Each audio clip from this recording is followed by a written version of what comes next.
Io sono qui perché in qualche modo mi sono profilata questa expertise di essere una persona che conosce l'Africa, che si occupa di Africa contemporanea, e la verità è che studiando mi sono accorta che l'Africa, almeno dal mio punto di vista, è un po' un'invenzione, una chimera, è una cosa, ce lo insegna anche un filosofo congolese che si chiama Mudimbe, nella sua invenzione dell'Africa ci spiega come questo sguardo sia, questo continente sia stato essenzializzato da uno sguardo che è soprattutto quello europeo e che da uno sguardo che è stato funzionale all'estrazione di economia da questo continente. Eppure, quindi io sono arrivata con queste idee molto ben chiare in mente, eppure quando sono arrivata con Bekele abbiamo aperto le casse, abbiamo visto lance, tamburi che Bekele ha subito rivoltato, preso in mano e ci ha insegnato a tenere nel modo corretto. Ho visto anche quanto appunto il potenziale dei manufatti, degli oggetti formalizzati che vengono dall'ingegno e dalle idee delle culture possano poi in realtà essere degli oggetti che appunto aiutano a conoscersi. Quindi ringrazio i musei per averci accolto con curiosità, con un'apertura in un percorso che è stato anche un percorso in cui abbiamo avuto tante discussioni molto interessanti. Il mio posizionamento è evidente, non sono una persona diplomatica, per cui ho sempre in qualche modo tirato fuori le mie idee, che sono anche poi le idee che ho sviluppato insieme a Bekele e ho sviluppato in anni di ricerca sul terreno, in diversi contesti appunto non europei. E in queste discussioni abbiamo un po' affrontato in realtà l'idea di che cosa stessimo facendo.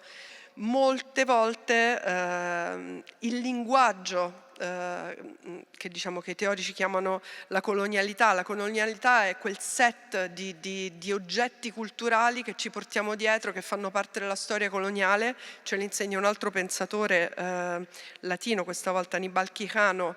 La colonialità non è l'occupazione del territorio, l'estrazione delle risorse, la violenza, l'occupazione, lo stupro, ma è tutto quel set invece di oggetti culturali che permettono di trasformare questi dati di fatto, che sono una struttura economica che hanno costruito l'Europa in 500 anni, in una narrazione, in un racconto, in un discorso, in qualcosa che ci fa persino dimenticare gli antefatti e le basi sulle quali questi fatti si sono retti e poi hanno tenuto per 500 anni.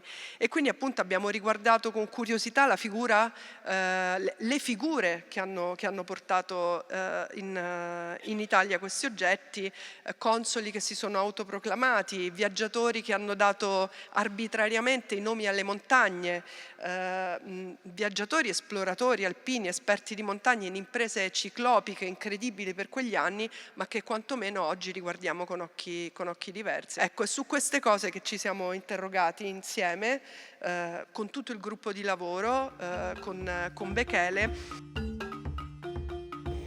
La bellezza di questo lavoro è stata anche scoprire che, come diceva Bekele, gli oggetti sono dei campi di relazione e non sono dei campi di relazione solo sottratti con la forza, ma dei campi di relazione in cui le persone cercano di stabilire un rapporto e di riconoscersi.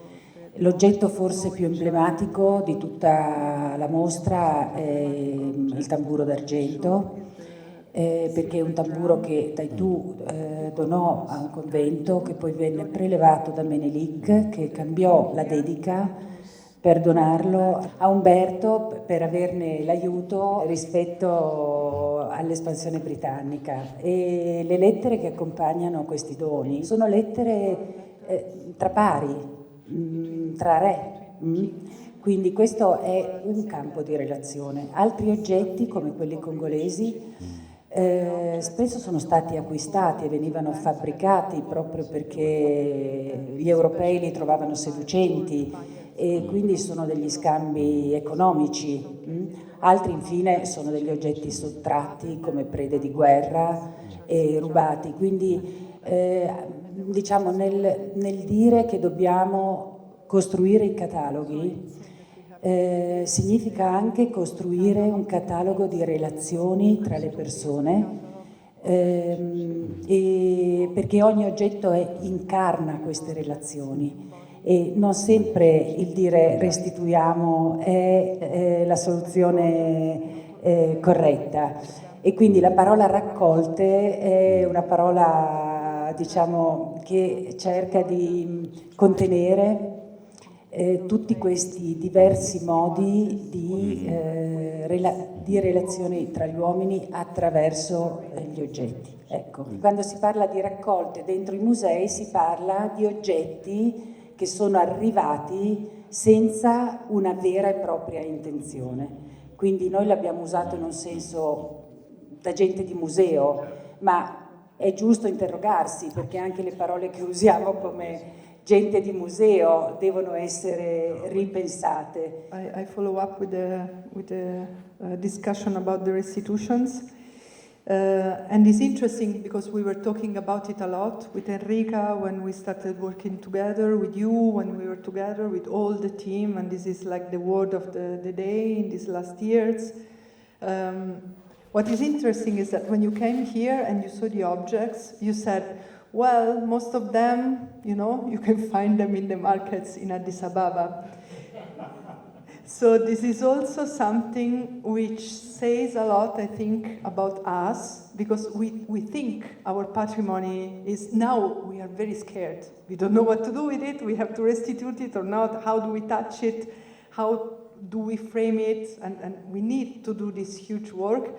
But at the same time, maybe we also need to think about how the sacralization of objects and the construction of museums and the classification of objects in art, ethnographic objects, is part of our own mindset. And maybe we should not impose it also to cultures which are different from ours, because maybe not all the objects, at least not the one which were demanded, need to go back, because sometimes we don't know what they can go back, or maybe they don't want it. Maybe they think, like the Nkisi from Congo, that it's horrible to see them into a box, like, because as an artist friend told me, visiting just your museum, he saw some Nkisi from Belgian Congo from the end of the 19th century in a box, and he was like, but this is horrible.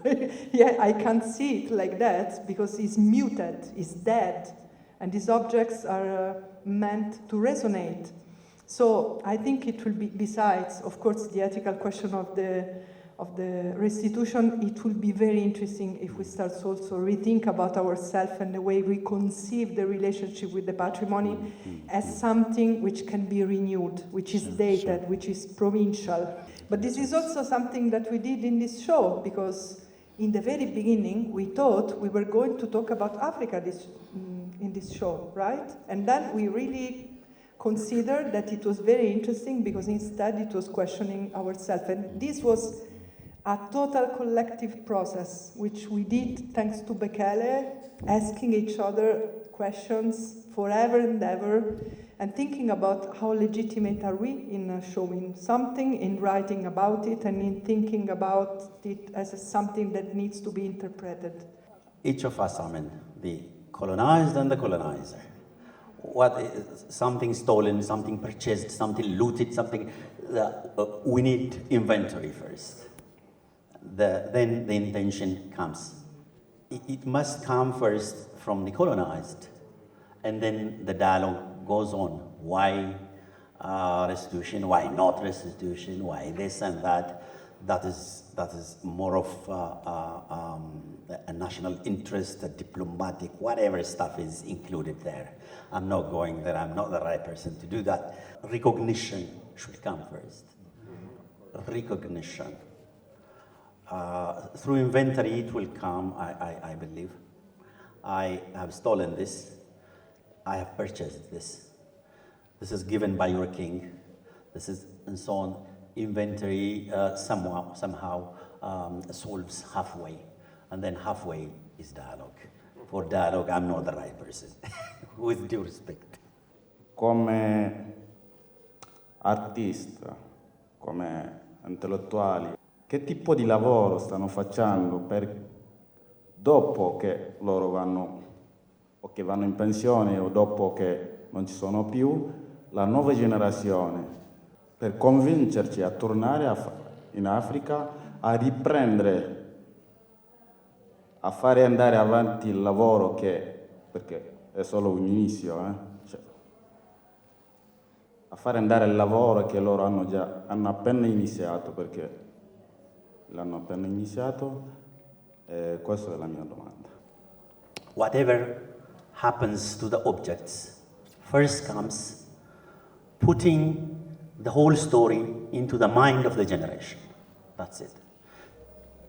Telling the truth, what happened, and then what should be done shall be up to the generation itself. But we should teach, of course. We may not have materials, we may not have technology, we may not have enough technology to teach them, but at least we can teach them through orally. Like our ancestors, give us their legacy. So we can. That's the most important. To be alert, to stay alert in your mind, comes first. The next should be up to them. I'm thinking about restitution beyond objects. This is not only for Europeans. Physically, it's for colonizers. But interplayed, the layered meaning is for us, Africans ourselves. We should restitute our stolen mind, as Wationgo and others wrote. The core theft is the theft of thinking, way of thinking. How they became fashionable to talk about decolonization. The stolen way of thinking, So that is the basic restitution for me. We should think of restituting our way of thinking, way of doing, ourselves.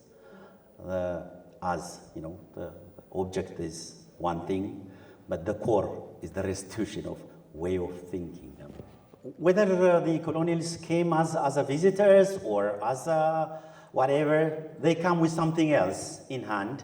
They come with something else in mind.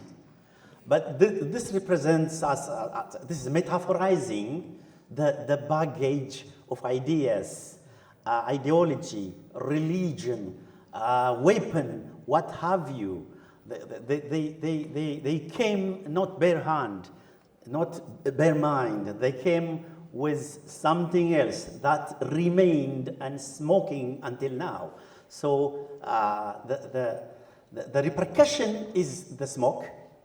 The object, the idea they brought is represented by the suitcase. What a gentleman from my brother from Niger asked, works still, about the new generation, about the young. I answered, not only for African young only. During my stay here for 3 weeks, and in May another 3 weeks, I have tried to walk more than 5 kilometers a day and talking to young. None of them, trust me, none of them do know that there is a war between Italy and Ethiopia. It works for you Italians as well, not only for African new generation. Let alone refurbishing or repolishing or reinterpreting history.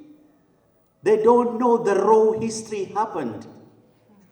So we should think the base first and then think about, philosophizing and what have you.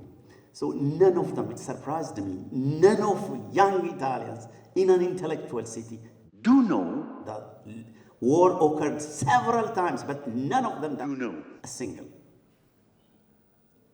So this should concern us. This should concern us. What we are talking here is secondary. Just start with telling the truth to the young. That works for Africa as well as Italy as well. Thank you. Vi sottolineo una cosa: quando entrerete nella sala, Bekele ha messo insieme tanti elementi della cultura, anche materiale etiope e pezzi di storia, per cui entrerete in una sala oscura dove appunto tutto emerge in maniera molto allusiva e scenografica. Munitevi di una torcetta o della luce del cellulare e andatevi a cercare i giornali degli anni 30 italiani che parlano dell'occupazione dell'Etiopia come se fosse un atto di liberazione degli etiopi da 2000 anni di violenza dell'impero etiope. E spero che farete come noi la riflessione che è interessante vedere come i media non cambiano mai e il modo in cui raccontano la storia del presente in fondo ci riguarda anche oggi.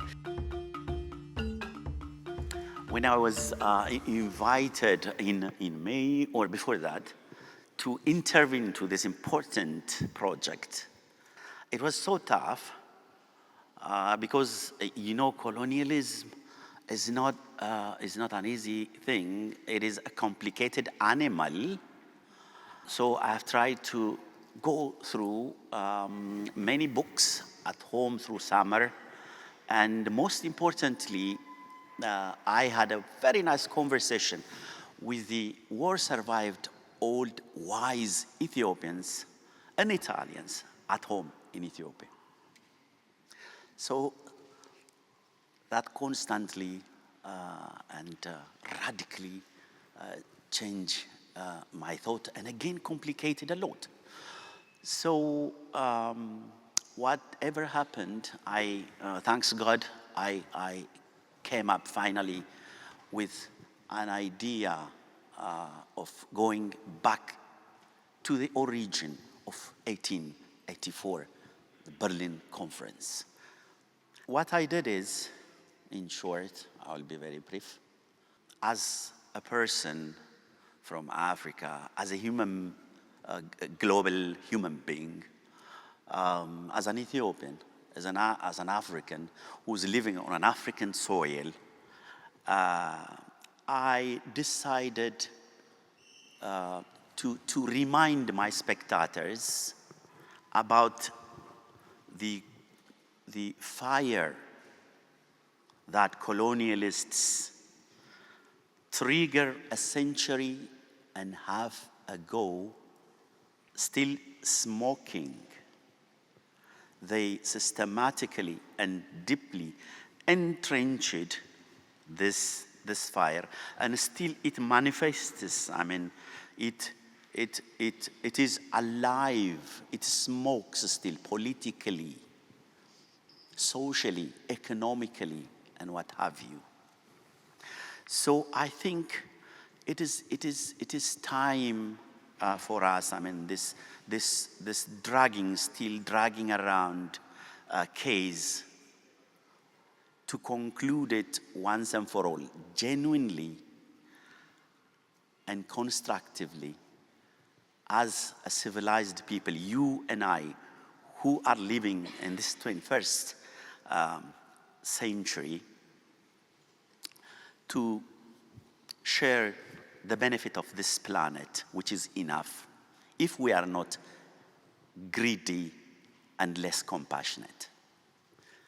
I'm convinced that I and you have a responsibility, to do the right thing in this manner, in order to heal the past and enjoy the future. There is a lot in this statement: to heal genuinely the past and enjoy the future without greed and lack of compassion. Thank you so much.